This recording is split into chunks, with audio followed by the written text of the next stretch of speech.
You're listening to the Corbett Report.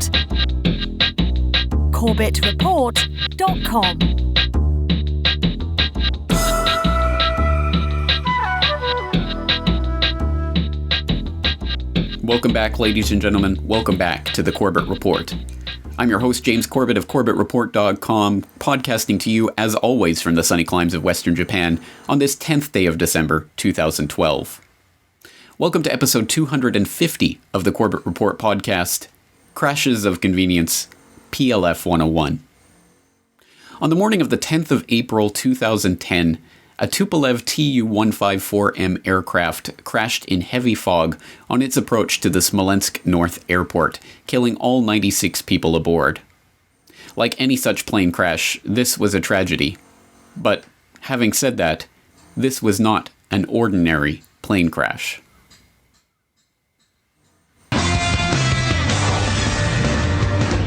Good morning, everybody. We have breaking news to start with. We have a Fox News alert because there's tragedy out of Russia. Investigators say that a plane carrying the president of Poland has crashed and all people on board have been killed. 132 people are dead. The plane carrying some of the country's highest military and civilian leaders. Yeah, joining us on the phone right now from Warsaw, Poland is Matthew Day with Global Radio News. Thank you for joining us this morning, Matthew. What can you tell us? Well, the news is that the President of Poland and his wife have died, along with scores of others, in a plane crash in western Russia. The President was traveling to Russia to take part in commemorations of the Katyn massacre, when thousands of Polish officers were killed by the Soviet Union in the Second World War. And it has ended in complete tragedy. Poland is a stunned nation at the moment. Was this some type of government plane, or was this a commercial airliner? It was the President's official aircraft, which was a rather aging Tuploev, which is a Russian design. And at the moment, the Russians are saying that it could be pilot error, because apparently the plane clipped some trees as it came into land at Smolensk. But also there was heavy fog at the airport at the time. Matthew, we can only imagine what the scene is in Poland upon hearing this news this morning. Tell us. In fact, we have live pictures coming into our newsroom right now of mourners gathered in the streets. It looks like hundreds. They're gathered in a main square. Tell us what the scene is. Yes, Poland is stunned. It's shocked. It really is. A tragedy like this hasn't happened to the nation probably since the Second World War. And it's not just the president and his wife, but the head of the Polish Armed Forces is dead. The head of the Polish National Bank is dead. You have the head of the Polish National Security Council is dead, and it just goes on and on the list. It's cut a huge chunk out of the Polish political and civilian establishment. Certainly, any plane crash that takes the life of the head of state of a country is no ordinary plane crash. But even on top of that, this particular plane crash took the life of not only the president, but of many of the senior government and military officials in the Polish government at that time. And to get a sense of some of the senior officials who were killed in that crash, we can turn to a BBC News article that aired the next day on the 11th of April 2010 under the headline, "Senior Polish Figures Killed in Plane Crash," where it outlines not only, of course, President Lech Kaczyński being killed in the crash, but also his national security chief, the governor of the National Bank of Poland, the deputy speaker of the lower house, the chief of the general staff, the former president in exile, and the deputy head of the governing Law and Justice Party, just to name a few. And it's difficult to really imagine this crash as anything other than a decapitation blow of the Polish government as it existed at the time. And given the nature, the severity of what had taken place, it is only to be expected that a thorough and independent review would be established right away in the aftermath of this event. But interestingly enough, since the crash itself actually took place in Russia, it turned out to be the Russian authorities who ended up being the authorities that set up and ran the investigation into the crash, which is somewhat unorthodox given that basically the entirety of the senior Polish government and military staff were taken out in this crash, but Russia, nonetheless, were eager to start the investigation, or so it seems from some of the initial reports that came out at the time, including this report from the AP, the Associated Press, on the 11th of April. Putin heads crash investigation. Quote, "The crash of an aging Russian airliner ravaged the top levels of Poland's military, political, and church elite Saturday, killing the Polish president and dozens of other dignitaries as they traveled to a ceremony commemorating a slaughter that has divided the two nations for 7 decades. Poles wept before their televisions, lowered flags to half-staff, and taped black ribbons in their windows after hearing that President Lech Kaczyński and the upper echelons of the establishment lay dead in woods a short drive from the site of the Katyn Forest massacre, where 22,000 Polish officers were killed by Soviet secret police in one of Poland's greatest national traumas. Thousands of people, many in tears, placed candles and flowers at the presidential palace in central Warsaw. Many called the crash Poland's worst disaster since World War II. 20 monks rang the Zygmunt bell at Krakow's Wawel Cathedral, the burial spot of Polish kings, a tolling reserved for times of profound importance or grief. The crash also shocked Russia. Sensing the depth of the tragedy for Poland, Prime Minister Vladimir Putin personally took charge of the investigation and very quickly and publicly offered condolences, along with Russian President Dmitry Medvedev. "On this difficult day, the people of Russia stand with the Polish people," Medvedev said, according to the Kremlin press service. End quote. And indeed, just some of the indication of just how eager Russia was to begin its investigation into the crash comes from another story published in those early days. This one from the abcnews.go.com website, Polish Plane Crash, What Happened in the Cockpit, which has a section entitled Russia Shows Deep Support, which reads in part, quote, "Hours after the crash, Russian Prime Minister Vladimir Putin flew to Smolensk, where he met Polish Prime Minister Donald Tusk. The fatal plane crash Saturday carried Kaczyński and 95 other top Polish government, military, and religious leaders. Russia's active involvement in the investigation signaled what one Polish correspondent called a turning point in relations between the two nations. It's the first time I saw Putin truly moved and upset as he hugged Tusk," Kristina Kirchip-Redlich, a longtime correspondent of Polish media in Russia and an author of many books on contemporary Russia, said. "This is a real turning point." Putin told Russian TV, "This is first and foremost Poland's tragedy, and that of the Polish people. But this is also our tragedy, and we mourn with you and grieve with you." A clearly upset Medvedev made a televised address Saturday, saying the Smolensk tragedy was unprecedented and ordered a national day of mourning in Russia on Monday. End quote.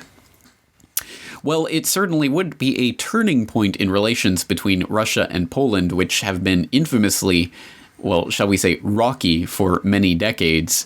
And to see Russia with such an outpouring of support for Poland in the wake of the death of its acting head of state and many of his top staff, well, certainly would be a type of turning point. And certainly the heartfelt hug that Putin gave Tusk in front of the television cameras must have been some indication of something, some great tectonic shift in relations between Russia and Poland, right?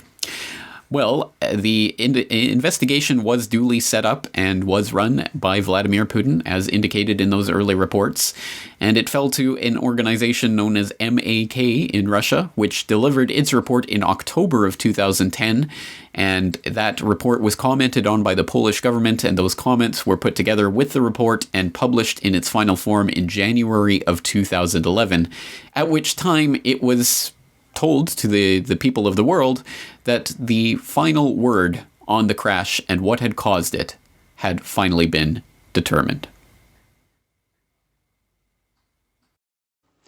Inexperienced crew members, a lack of bad weather readiness, pressure from passengers to land quickly, and the pilot's refusal to look for an alternative landing site. Those are listed as the main reasons behind April's deadly crash, which killed Polish President Lech Kaczyński. The investigative committee has presented its final report on the accident's causes to Poland. RT's Katarina Azarova is in the Polish capital, Warsaw.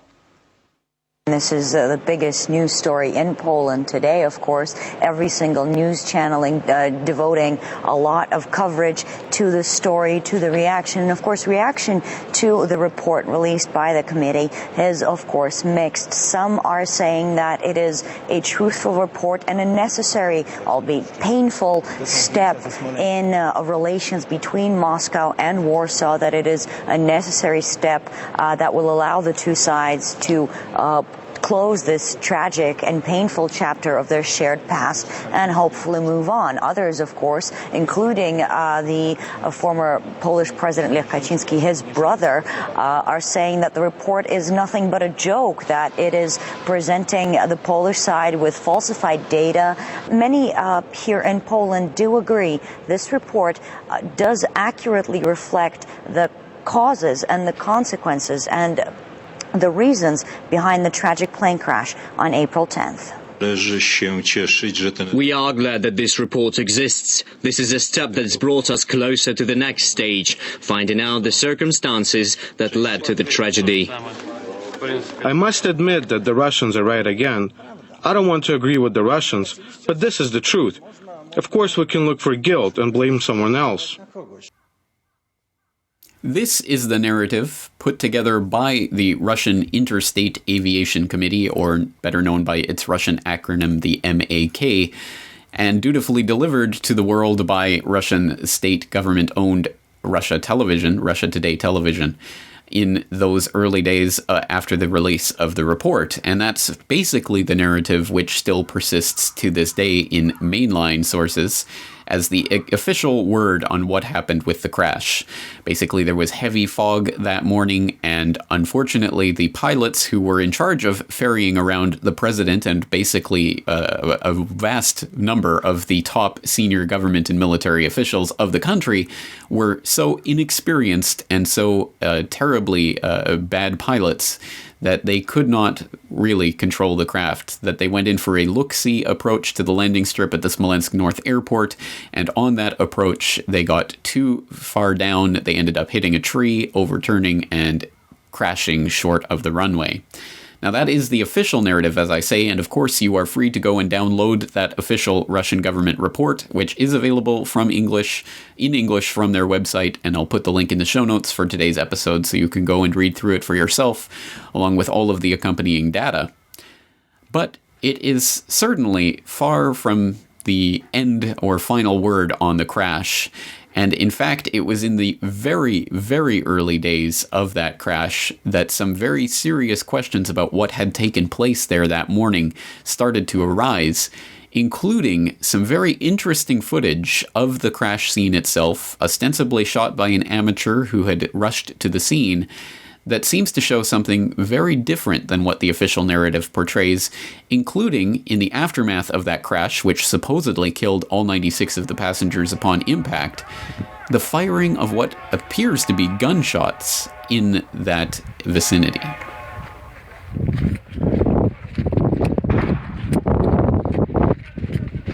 Нихуя себе!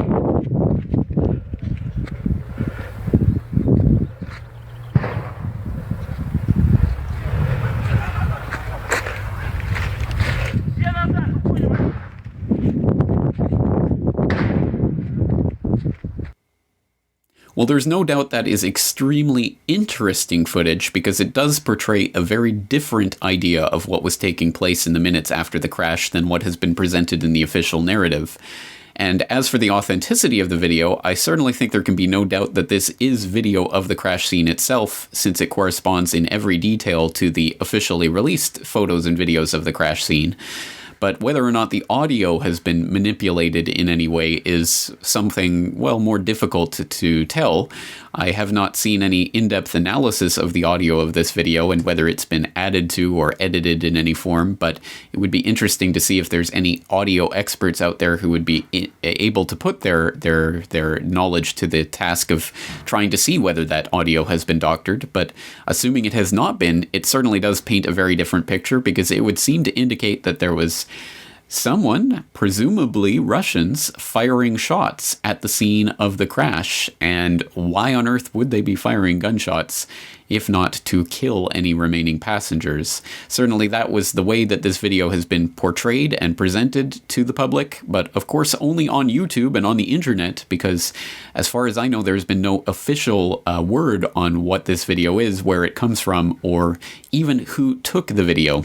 Now, the only thing that I've seen online about the origins, the provenance of this video, comes from various Polish websites, and which were translated into English. It all seems to source back to one particular Polish website that had some interesting details about who shot the video, and we can garner some of that from prisonplanet.com, which aired this story just 11 days after the crash itself on April 21st, 2010.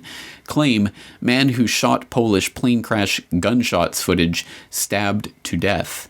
And this article reads, quote, "The man who filmed the video that appeared to depict gunshots being fired in the immediate aftermath of the Polish plane crash has apparently been stabbed to death in what many are claiming was a deliberate assassination to silence the individual from making public whatever it was he saw." The following translation appears on numerous websites, with this Polish website being the original source, and the article links to the Polish website in question. The translation is roughly as follows. Author of this video, seen by everyone by now, has been stabbed near Kidział on April 15th and transported in critical condition to the hospital in Kidział. On April 16th, 3 unidentified individuals unplugged him from life support system and stabbed him 3 more times. Andriy was pronounced dead that afternoon. Russian government claims it was a coincidence. The video, which can be viewed below, as well as the apparent fate of the man who shot the footage, have not been reported on any mainstream news outlet, and the story cannot be completely verified, although the footage in the clip is very similar to images and video seen after the crash. However, some people are of the belief that the entire story is a hoax and being used to falsely implicate Russia in the crash of the aircraft. Until any confirmation is forthcoming, its authenticity is still up in the air. End quote.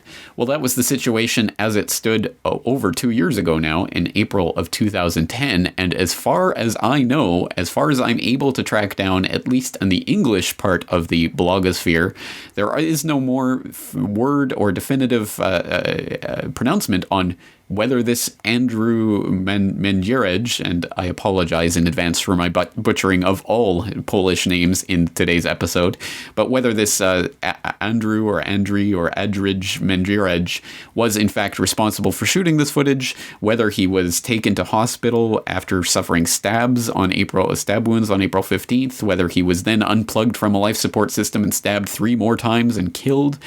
I have absolutely no way of verifying any of these pieces of this story. They all trace back to this Polish website, but as far as I know, there's been no official pronouncement on this, no way to verify these claims, or even who this person was. So in 2+ years, as far as I know, there has been no more definitive word set about the authenticity of this video or where it comes from. If there has been further definitive word on where this comes from that is verifiable, by all means, please let me know through the contact form on CorbettReport.com, because obviously this could be a very key piece of the puzzle of what actually happened that morning. But even having said that, it is certainly not the only indication that there have been some mysterious deaths and shootings and other incidents that have taken place in connection, or at least in loose connection, with the events of this plane crash on April 10th. And for example, we had a bizarre story that came out in January of 2012 about a prosecutor in the Polish government who ended up shooting himself after cutting a press conference short.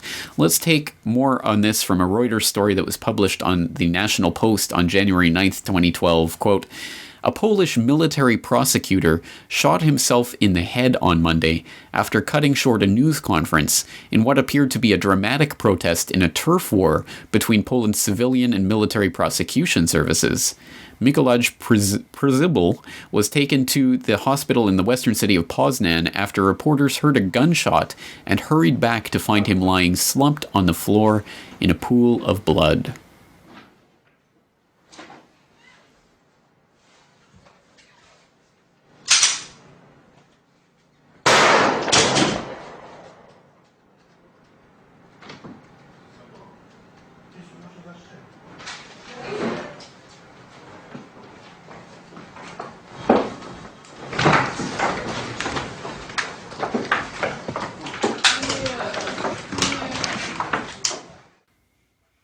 Now, once again, this is an interesting and bizarre piece of what could be part of the Smolensk crash puzzle. Certainly the military prosecutor basically committing or attempting to commit suicide, failing to commit suicide in such a spectacular way does really raise questions about what kind of pressure he was under and why he would do such a thing. And again, as far as I know, there hasn't been a lot of follow-up with this in the English language media, but on the 10th of January, the day after, there were some stories that came out in BBC News and other places, so let's take our cue from BBC. 10th of January 2012, Polish suicide bid prosecutor faced death threats. Quote, a Polish military prosecutor who survived shooting himself at the end of a news conference says he had faced threats to his life. Colonel Mikolaj Przybyl said there was a contract out to kill him and that he had been accused of wrongdoing. Colonel Przybyl had been defending a military inquiry into media leaks related to the air crash that killed the Polish president in 2010. He turned his gun on himself after asking reporters to leave the room. I wanted to commit suicide, but I aimed wrong. The shot came too soon, he told state news agency PAP in a telephone call from his hospital bed. The shot went through the cheek, not through the head, because I was in a hurry, he said. He told the agency that threats had been made against him in connection with past investigations, although he did not specify who he thought was behind the threats. I could accept that they destroyed my car, loosened my wheels so I would kill myself. There was a 1 million zloty bounty on my head. They killed my dog, he said. I could not deal with the attacks related with accusations of illegal actions. At the news conference in his office in Poznan, Western Poland, Colonel Przybyl had denied that prosecutors had eavesdropped on journalists investigating the air crash. He asked reporters to leave so that he could take a break. He told PAP that he had stood by a window when he pulled the trigger to prevent a ricochet hurting others. End quote. Again, this story and all of this coverage surrounding it just really seems to leave more questions than it actually answers. And we do know that somehow this is related to military investigations of leaks into the air crash investigation. But in what way and who was behind it? Again, as far as I know, this has never really been followed up on in the English media. I'm sure there is a lot of Polish media available on this, but unfortunately, because of the translation barrier, it is difficult for me to access that information. So again, if people know more about what became of Colonel Przybyl, please let me know through the contact form. But let's move on to another mysterious death that has taken place in connection with this investigation, and this one occurring quite a bit more recently from October 29th, 2012. There was an RT article which we'll take from sott.net, SOTT.net. Key witness in Polish presidential plane crash found hanged. Quote, a Polish parliamentary investigation into President Lech Kaczyński's plane crash in Smolensk in 2010 is considering witness protection. A flight engineer set to deliver critical testimony was found hanged in his house in Warsaw. The body of Remigiusz Muz, a 42-year-old aviation engineer, was found by his wife in the cellar of their house in the suburbs of the Polish capital at around 11:30 p.m. local time on Saturday. She called an ambulance and attempted to resuscitate her husband, but medics pronounced him dead as soon as they arrived. An autopsy is set for Monday, October 29th. As news of Muz's death hit headlines, the head of the Polish Parliamentary Commission looking into the crash, Antoni Macierewicz, said that Muz was one of two key witnesses in the case. With Muz dead, key witness Artur Wozdul should be put in protective custody, Macierewicz said. Dariusz Slopokura, a spokesperson for the Warsaw District Prosecutor's Office, said on Monday that Muz likely committed suicide. End quote.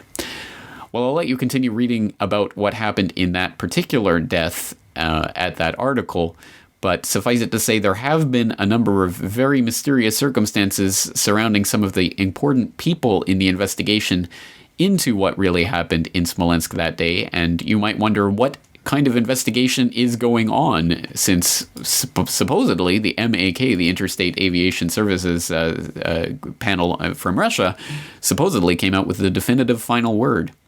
Well, of course, there are numerous people who had problems with that so-called final word, and who thus have taken it upon themselves to start a more thorough and a new investigation into what really happened with that Smolensk plane crash. And one of the best places to go for information on this particular investigation, at least in the English language, is smolenskcrash.eu. Smolensk Crash, The Rejected Truth, which is put together by the 2010 Kadyn Families Association, obviously family members of some of the people who died in that crash, and some interested parties have put together this new investigation, a Polish parliamentary investigation into what really happened in this tragedy. And they have a lot of very interesting information on that website that goes through many of the different aspects of what happened and why there are still questions about this.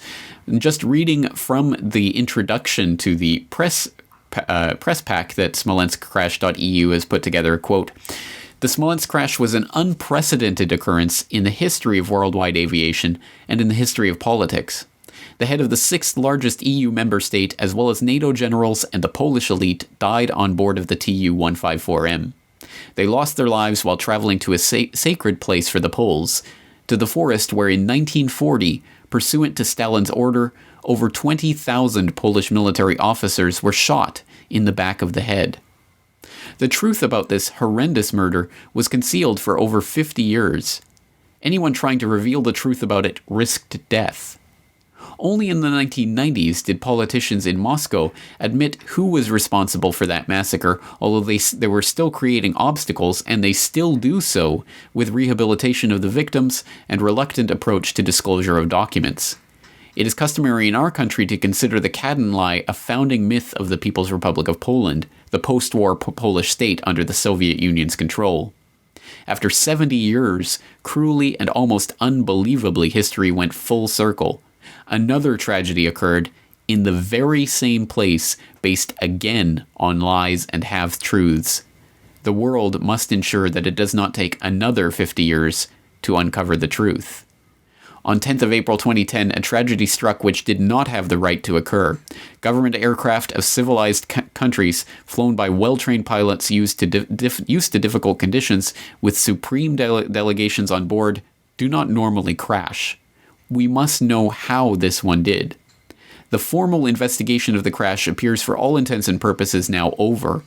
A report was drawn by a Russian institution entirely subordinate to the authorities in Moscow, and another report by a Polish governmental committee, which to a large extent depended solely on Russian findings and evidence. Opinion polls in Poland show that none of these documents are considered as credible. Almost 2 years after the crash, numerous facts have come to light, casting serious doubts over the officially presented version of events. It is high time for international public opinion to learn the details of the multiplying doubts and to assist in determining what we should care about first and foremost: the truth, honor and transparent, fair process." End quote. Well, again, that comes from the press pack on smolenskcrash.eu, but more information on the investigation that they are currently committing and what it has so far found comes from the public hearing section of the website. So let's read through some of this and talk about some of the problems that they have indicated in the official Russian investigation, the so-called last word, into the Smolensk crash. This part of the website reads in part, quote, "On the 28th of March 2012, the European conservative and reformist groups, together with the 2010 Kadyn Families Association, organized in the European Parliament in Brussels a public hearing on the causes of the Smolensk presidential plane crash of April 10th, 2012. The public hearing focused on the latest work of the parliamentary group, looking at what really happened in Smolensk, revealing new facts and evidence. It was an opportunity for the international public at large to find out how inadequate the investigation and evidence examination has been to date. American and Polish experts forming part of the parliamentary group under Antony Macierewicz have reconstructed the course of events during the last seconds of the flight in which 96 Poles died, including the president, his wife, and the supreme commanders of the Polish armed forces. The public hearing held in Brussels set out results of parallel tests carried out by American and Polish experts. The conclusions reached by the scientists in Poland and the United States, working independently from each other, are in agreement. Professor Wisław Binienda and Dr. Kamiraz Nowacek played a leading role in the American investigation. In Poland, this role was played by a group of physicists who at present prefer not to disclose their names. The presentation, which summarizes the scientists' findings, puts forward a completely different picture of events than that proposed by the Russian Interstate Aviation Committee and the Polish Jerzy Miller Commission. The experts' research calls into question the official version of the disaster, which stated that the Tu-154 hit a birch tree, lost part of its left wing as a result of this collision, then spun around 180 degrees and crashed to Earth. From an analysis of data from the TAWS system and from the onboard computer, altitude at specific times and geographical location, as well as flight parameters given in MAK reports and in the Miller Commission report, load factors and angles showing the aircraft's banking and inclination, it appears that 1. There was, in fact, no contact between the aircraft and the birch tree close to the nearer radio beacon or the birch tree that is claimed to have cut off part of the wing. The Tu-154 was flying about 14 meters above these trees. 2. The aircraft lost part of its wing 69 meters after the birch tree at an altitude of 26 meters. The experts showed that this section could not have broken off against the birch tree and then be found 111 meters away from the tree, as claimed by the Russian experts and by the Miller Commission, as the computer simulation demonstrated that following such an impact, the section would have fallen to Earth within 10 to 12 meters of the tree. 3. Even if the Tu-154 had hit the birch tree, it would not have lost a section of wing from the impact. This was demonstrated in a computer simulation carried out by Professor Binienda using specialist LS-DYNA 3D software. To convince any skeptics, Professor Binienda carried out the experiment several times, increasing certain parameters in excess of the situation at the time, density of timber, diameter of the tree, etc. 4. At the same time that a section of the wing broke off, which, we should repeat, occurred at an altitude of 26 meters, the aircraft was rocked by 2 impacts, which were recorded by the flight recorder, flight data. It was at this point that the Tupolev changed course. 5. 2 seconds later, when the Tu-154 was approximately 15 meters above the ground, the aircraft lost power, and the onboard computer ceased functioning, and its data was frozen. Data obtained from the computer by the American computer manufacturer constitute the source of the analysis presented by Professor Binienda and Dr. Nowacek. The machine was located about 60 meters before the place where the aircraft hit the ground. End quote. Well, I'll let you continue reading through that write-up on SmolenskCrash.eu for more information about those findings and what their conclusions are. But obviously, this does raise considerable problems for the official narrative of what happened at that crash scene, if it was not, in fact, the birch tree that caused the left wing to fall off. And if it was not the birch tree, of course, that leaves the question of what did cause the plane to break apart 26 meters in the air? Poland denies explosives found on wreck of crashed jet. Polish prosecutors denied a newspaper report that investigators found traces of explosives on the wreckage of the government jet that crashed in Russia 2 years ago, killing Poland's president, Lech Kaczyński, and 95 others. The Polish daily newspaper said on Tuesday that investigators who examined the remains of the plane in Russia found signs of TNT and nitroglycerin on the wings and in the cabin, including on 30 of the seats. The report strengthened accusations by rightist groups that investigators ignored evidence of outside involvement and prompted opposition leader Jarosław Kaczyński, the twin brother of Lech, as I mispronounced Leah before, as I'll use this opportunity. I will not attempt to mangle a lot of these Polish names and implore you guys, as always, to go read the information for yourself. The twin brother to call for the government to resign as they ignored evidence.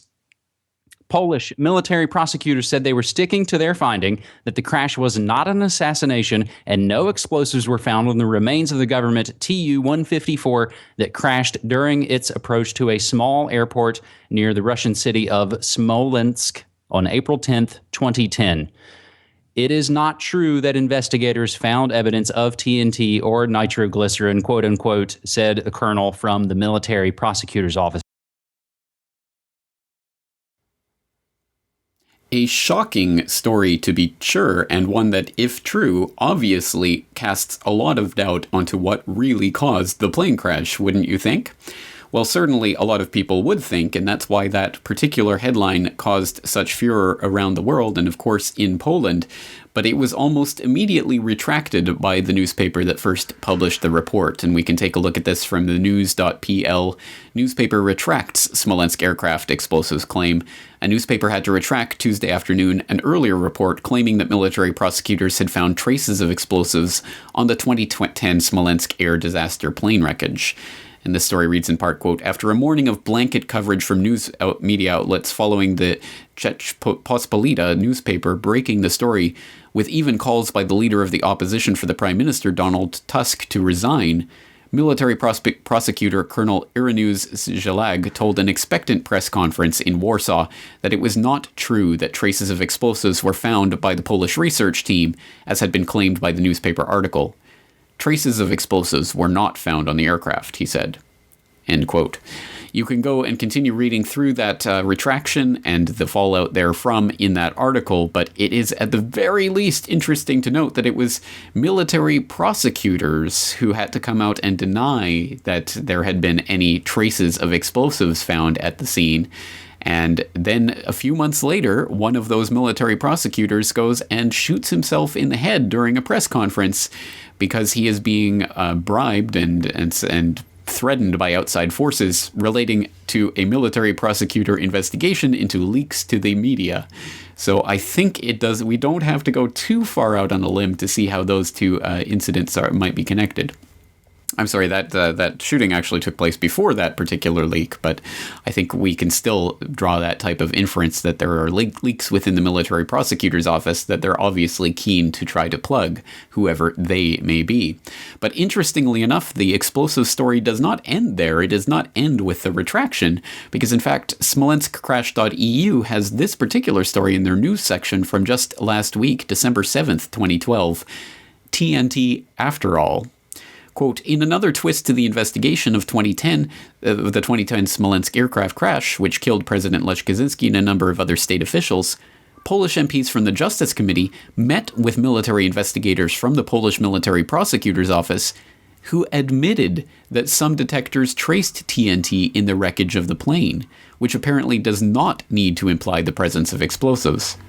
In November, Poland's daily Rzeczpospolita published a text about traces of explosives on the Smolensk plane wreckage. Later, the publisher said that the information gained by the author of the article was over-interpreted. In consequence, the daily's editor-in-chief, Tomasz Wróblewski, said the author of the article, Cezary Gmyz, along with two other editors, were laid off.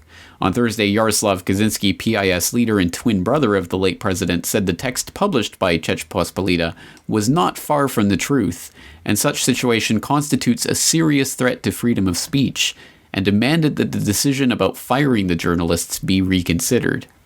Today we know that traces of TNT were found on the wreckage of the Tu-154 plane, but from confirming traces of TNT to suggesting an assassination is a long way, commented Justice Minister Jarosław Gowin. End quote.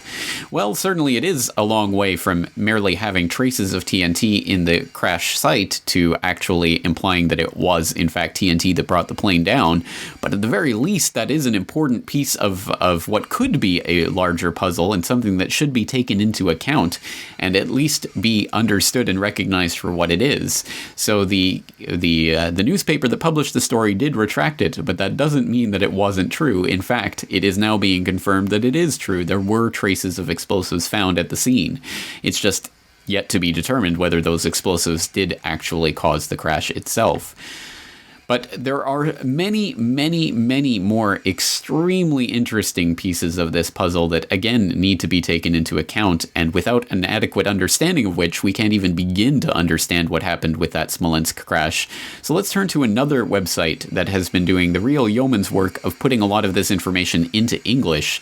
This is doomedsoldiers.com, which is a tribute website to the Polish underground resistance soldiers of 1944 to 1963, who were resisting the Soviet takeover of that country in the wake of World War II. And this website has been doing a lot of work publishing information in English about this crash, so I sincerely hope that people will go and take a look at this website and follow some of the links from the show notes for today's episodes to some of the interesting articles they've published, including one by former CIA agent Eugene Poteet. He's a retired CIA scientific intelligence officer, and he has a long list of credentials, which I'll let you read on your own time. But he wrote this interesting article called Russian Image Management in the Wake of the Crash, which had some very interesting details, and I'll just share one of those interesting details with you. It says in this article, quote, "The pilot of the Tu-154, with Polish Prime Minister Donald Tusk on board, had successfully landed at Smolensk airport only days before the crash. The pilot, fluent in Russian, had no problems in communicating with the Smolensk control tower. Interestingly, the Russian Prime Minister, Vladimir Putin, had flown into Smolensk 3 days before the crash, but he arranged to have his own portable landing system brought in, probably a GCA radar, ground-controlled approach radar, which can talk to the pilot into a safe landing in bad weather. Putin departed after 3 or 4 hours. My guess is that Putin's pilots knew the Smolensk ILS, the landing controls for the Smolensk airport, could be unreliable and wanted their own GCA there for safety. 40 minutes before the crash, a Russian Yak-40 airplane with 40 people on board landed safely. 20 minutes before the crash, a Russian AWAC airplane did a touch and go at the airport, then flew on to Moscow." End quote. Again, just some interesting pieces of this puzzle that I haven't heard mentioned elsewhere, and unfortunately this article doesn't have any links to any sources, so I can't independently confirm Putin was there at the airport just a few days before the crash with his own ground-controlled approach radar brought in specifically for landing his aircraft, because they couldn't trust the ILS at the airport there. But that is certainly a significant piece of information if it is true, and if it can be confirmed to be true. But many more pieces of information can be gleaned from a very, very valuable timeline of this tragedy that was published on doomedsoldiers.com that is called March to Death, Countdown to the Crash of Flight PLF 101, and which I wholeheartedly recommend people to go out there and to read through in its entirety. It's quite lengthy. They have upwards of 70 points on this timeline that show different pieces of this puzzle, but some of them are just too important to pass up mentioning here. So let's read through a few of these, including the very first entry in this timeline, which comes from April 9th, 2009, just 1 year and 1 day before the actual crash itself. It says Polish MON, the abbreviation for Ministry of National Defense, signs a contract concerning the repairs and renovation of 2 Polish Tu-154 airplanes. A consortium of MAW Telecom and Politik Electronic firms wins the tender, worth more than 69 million zloty. The second one of these companies isn't even registered with the CSR and thus should have been automatically disqualified from bidding. For reasons that are impossible to explain, the offers made by other bidders are rejected. Among those are Metal Export S and the government-owned Boomar Enterprise. As reported by the air agency Altair, the MON chose a contractor without any analysis of other bid proposals. The owner of the Samara repair plant chosen by the consortium is Oleg Deripaska, who was investigated by Western prosecutors on suspicion of money laundering and contacts with the Russian mafia, and who had his visa to the US revoked from 2006 to 2009. The Tuplev's engines, on the other hand, are overhauled in the factories managed by Sergei Chemezov. He lives next door to the current Prime Minister of Russia, actually now the current President of Russia, Vladimir Putin. None of the Polish Special Service representatives were present during the critical engines overhaul. And we'll move further down in the timeline to just before the crash, where it says the Ministry of National Defense doesn't assign any military gendarmerie, MG, security detail to the generals of the Polish armed forces flying to Katowice. Not a single MG soldier flew to Katowice, even though such security detail is to be assigned to the generals by law. 1 day before the flight to Smolensk, the Russians withdraw their permission to allow members of BOR, Lech Kaczyński's security detail, to carry sidearms with them. Well, that's obviously extremely interesting in light of the footage that has come out suggesting there were gunshots at the scene, which, if it is true that the BOR and the MG were not there and the BOR were not allowed to carry sidearms, it means that the only possible conclusion is that there were Russian forces on the scene discharging their firearms for whatever purposes. Finally, let's move down even further in the timeline to the investigation part of this timeline, where it says, quote, starting at 4 minutes before the tragedy, an unexplained silence in the over-the-air communications between the tower and the Polish crew takes place. The only commands heard are, you are on course and on approach path, and Horizon 101. Polish air traffic controllers who commented on this state of affairs noted that it is a pure absurd and impossible to believe, since the directions on course and on approach path cannot be issued without earlier corrections regarding the aircraft position. It indicates a high probability that the transcripts were purposefully falsified, and as a translator's note, the original black boxes were never returned to Poland. Moving further down, the Russians refused to turn over the original black boxes to the Polish investigators, despite the fact that they are the property of the Polish government.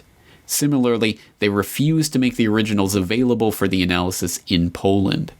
And this one, particularly bizarre, particularly head-scratching. For over 18 months, the Polish military's prosecutor's office refuses to allow the families of the victims to exhume the remains of their loved ones. Now, why on earth would they do that? The Polish military prosecution has confirmed the allegations that the remains of Ryszard Kaczynski, the last president of Poland in exile, are not in the grave they were allegedly buried in. The remains were swapped with someone else's remains whose family members did not give permission to reveal their identity. In the case of other exhumations performed as part of the investigation of the plane crash which killed the president of Poland, Lech Kaczyński, as well as NATO generals and other country elites, the prosecution has revealed shocking details of the autopsies. Several bodies were desecrated, including the body of the legend of the Solidarity movement, Anna Valentinowicz. Rubber gloves, a sleeve from a jacket, as well as other garbage was found in her head. The family was in disbelief, as they claimed that her face was intact when they first identified her body in Moscow, back in 2010. Now, her head showed clear signs of physical mutilation. Yes, as unbelievable as it may seem, there is now, well, confirmation that, in fact, bodies have been swapped around and other bodies have had their remains desecrated during the autopsy process, etc. So certainly a distinct lack of respect for the bodies of these people have been shown in the investigation of what happened, and the victims' families have been denied the ability to exhume the remains of their loved ones for a long time, presumably to stop them from finding out about this desecration, etc. So a very bizarre state of affairs, and in this investigation, time and time again, it seems to come back to the fact that it was the Russians who were in charge of the airport. It was the Russians who took over the investigation.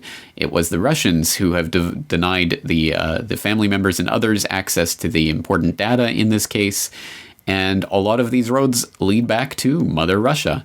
Now, why is that? Well, first of all, I suppose we should deal with the idea that Russia would participate in a politically motivated decapitation strike on the Polish government right out there in the open. Now, I know what you're thinking. What, the Russian government with the specter of Vladimir Putin hanging out more or less in the background, committing outrageous and outrageously obvious political assassinations? Oh, why, I never. So, Marina, we're having, there's going to be an inquest next year, 2013, into the death of your husband, Alexander Litvinenko. Now, tell us about that, about why it's important, and also why you're launching an appeal for funds to help your legal case. Yes, I think everybody should remember, but if not remember, on 2006, 23rd of November, Sasha died in hospital and polonium was discovered in his body. And of course, after this, his death became well known, because before nobody were killed by polonium, by this high radioactive substance. And we were waiting almost for 5 years for inquest, because from beginning, it was one name of Lugovoy, suspect. Yeah. He was a prime suspect from Russia, but he never been extradited.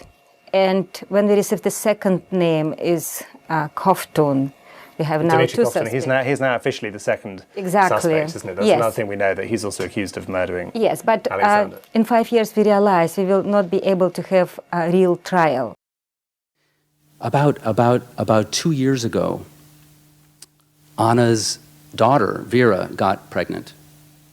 Anna had always said that if either her daughter or her son gave her a grandchild, she would stop going to Chechnya.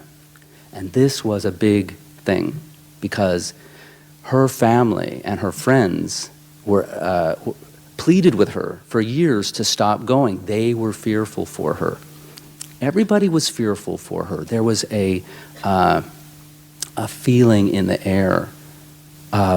Marianne Pearl, the widow of Daniel Pearl, the Wall Street Journal reporter who was killed in Pakistan back in 2002, told me she presented Anna with an award for courage in journalism. She was the presenter at a ceremony in New York, and she said, I felt, Marianne felt, and everybody in the room felt, this woman is going to die. Anna herself said it. I'm not going to die in my bed. And she said, I know this is going to end badly.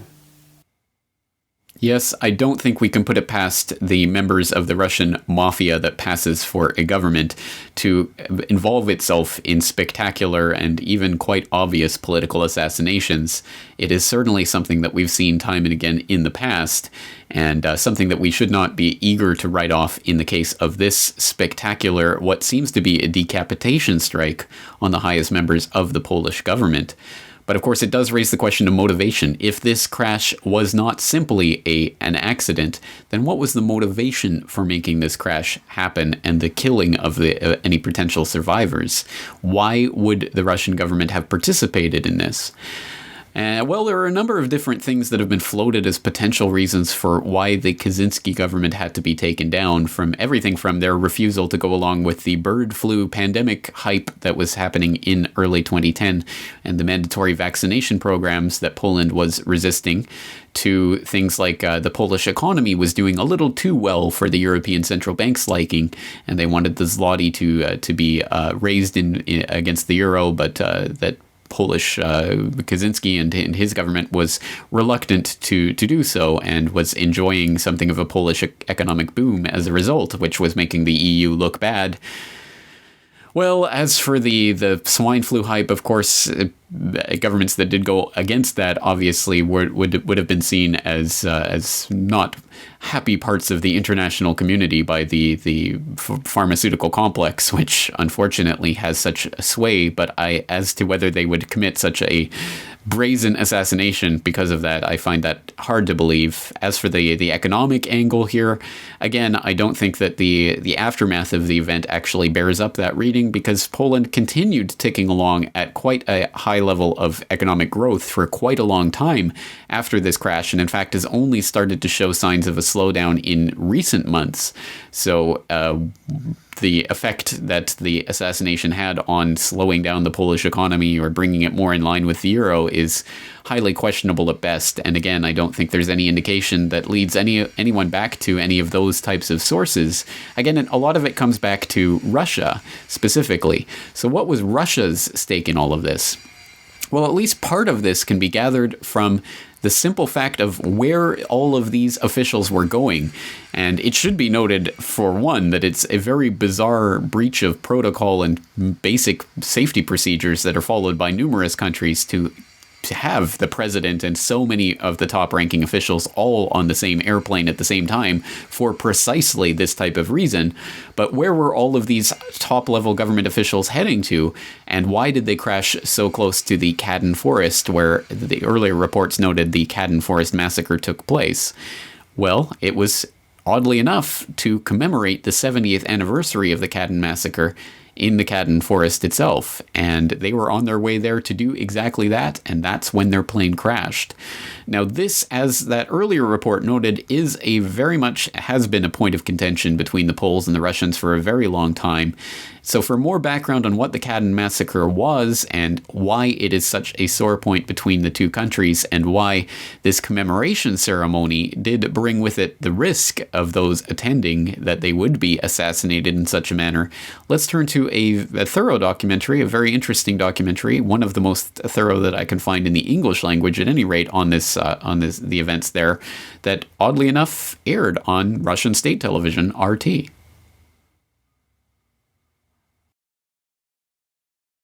(1943), the peak of the war between the Soviet Union and Hitler's Germany. It was then that secret burials were found in the village of Katyn near Smolensk. The German Army's medical corps said the bodies of more than 4,000 Polish army officers had been found in 7 ditches in a forest. They had been exhumed under the supervision of Professor Gerhard Butz, a well-known anthropologist from Breslau University. Butz later told the International Red Cross Committee about his findings. On April 13, 1943, Radio Berlin announced that Polish army officers and policemen had been shot and killed by the NKVD in 1940. The Soviets refuted it 2 days later. They claimed that the Polish officers had been executed by the Germans in the autumn of 1941. In 1943, Dmitry Khudych was 13 years old. He's lived in the Katyn forest area all his life. The German authorities took him and many other local people to the exhumation site. Dmitry thinks the message was clear.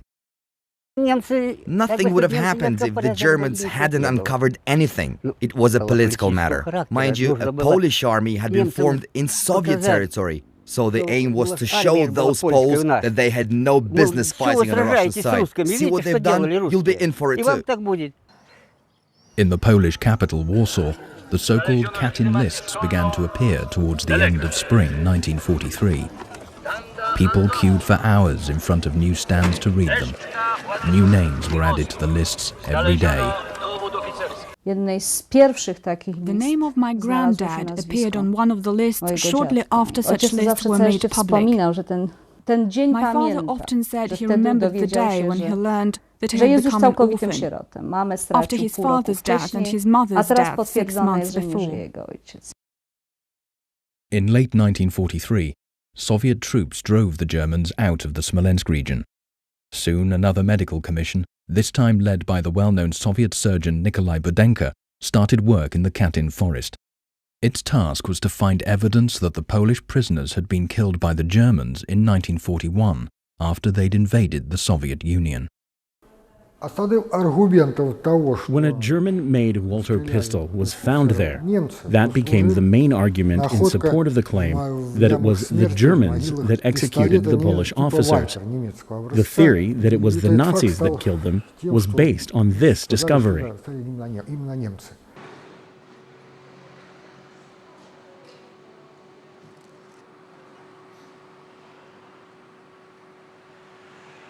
Anton Antonov of Seenka is a former political prisoner whose father belonged to Lenin's inner circle.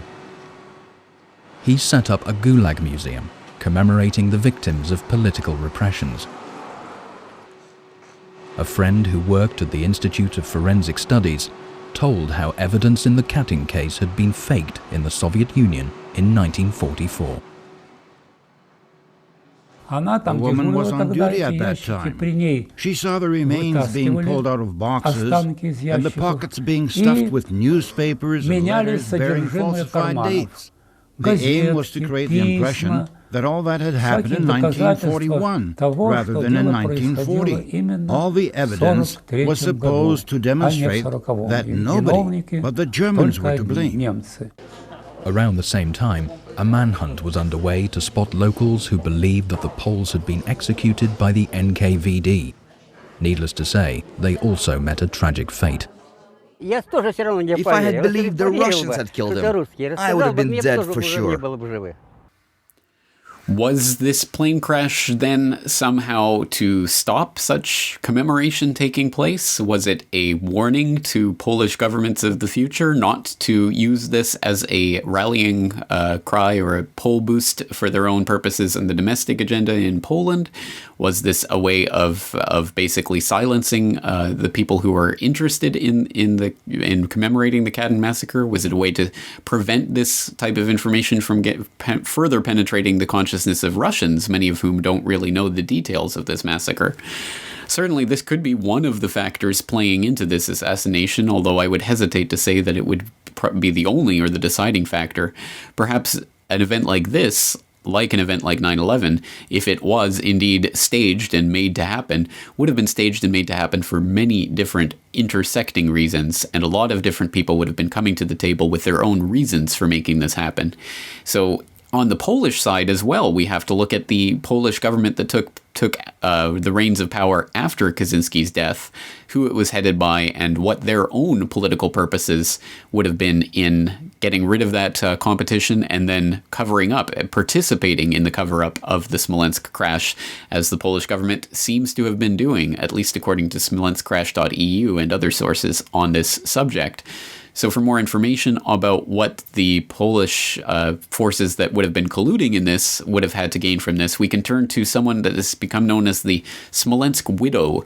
Her name is Beata Goziewska, and she is the wife of a senator who died in that plane crash, and she has given numerous interviews talking about the crash and its significance. So there's one such interview that's been translated into English and that appears on doomedsoldiers.com. Again, you can find the link in the show notes for today's episode, but let's just read a couple of the questions and answers from that interview, starting with the question: did you give much thought to the type and credibility of the information reaching us through the media in relation to the crash? From the beginning to the very end, I didn't really know what was going on. When we were invited to take part in the joint parliamentary proceedings by the Marshal of the Polish Parliament, Mr. Bronisław Komorowski, I believe it was April 13th, 2010, he didn't even make an effort to come and see, let alone greet us. They packed us into a room and that was it. They didn't tell us why we were there. I thought then that Marshal Komorowski was already amidst his ongoing electoral campaign. Other issues, the additional mass burial at the Pawłowski Cemetery. I was at the cemetery the day earlier, and I saw a hole they dug up, and truthfully, I didn't know what this was all about. During the days that followed, many families of the victims began to get together, to meet each other, and to comment on the behavior of the Tusk government before these important events. The television station TV Turum showed how on that day the coffin with my husband's body was flown from Russia to Poland. Marshal of Polish Parliament Bronisław Komorowski stood along with the Prime Minister Donald Tusk and the Minister of Foreign Affairs, Mr. Radosław Sikorski, all jubilant and in great moods. I noticed very quickly that they are hiding their content with great difficulty and felt truly victorious. The enemies, whom they have hated for so many years, were at last eliminated. This is what it looked like. When my husband was still alive, I asked him many times about the teamwork between the PO, the Polish abbreviation for Platforma Obywatelska, which was Donald Tusk's party, and PIS, the Law and Justice Party led by the late President Lech Kaczyński, and what could be done to create a coalition of both of these parties that my husband and others so much desired. Why aren't you able to work together, I asked. My husband said, they smile only in front of the cameras. Truthfully, they hate us. If they could, they would kill us all. In this respect, unfortunately, he foretold what would happen.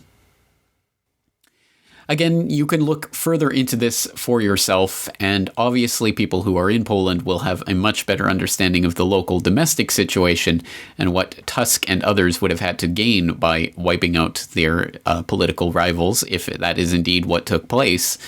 But Suffice it to say, there is certainly cause for a much deeper investigation into this accident and what really took place and whether or not it was an accident at all.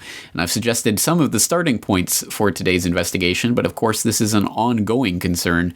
So I certainly hope that you out there will contribute your own resources to this open source investigation and start looking into this for yourself. And as always, with important, vital pieces of this puzzle, pass them along. I will pass them along to others, and hopefully we'll be able to have some of the people involved in this investigation on in the future to talk further about what really happened in Poland that day. That's going to do it for today's episode. Once again, I am James Corbett of CorbettReport.com, and I am brought to you by you, so I appreciate all of your support, be it monetary or otherwise. In fact, even just spreading the word about the website can be a great way of helping support the work that I'm doing here. So until next week, thank you all for listening, and take care.